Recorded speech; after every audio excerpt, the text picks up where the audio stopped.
তার স্ত্রী বললেন, হ্যাঁ ইয়া রাসূলুল্লাহ সাল্লাল্লাহু আলাইহি ওয়াসাল্লাম। তখন নবীজি বললেন, আমি তোমার এখান থেকে বের হওয়ার পরে মাত্র 5টা কালিমা 3 বার পড়েছি। কয়টা কালিমা? মাত্র 5টা কালিমা আমি 3 বার পড়েছি।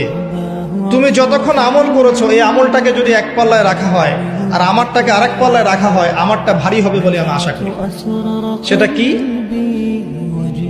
সেটা হচ্ছে এক, আমার সাথে বলেন, সুবহানাল্লাহি ওয়া বিহামদিহি। 2, আদাদা খালকিহি। 3, ওয়া রিদা নাফসিহি। 4, ওয়া জিনাতা আরশিহি।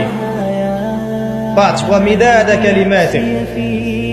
এই 5টা কালিমা 3 বার করে, সুবহানাল্লাহি ওয়া বিহামদিহি, আদাদা খালকিহি, ওয়া রিদা নাফসিহি, ওয়া জিনাতা আরশিহি, ওয়া মিদাদা কালিমাতিহি। পারা যায়? সকালে 3 বার বললে, এই দেখেন 3, 4, 5 ঘন্টা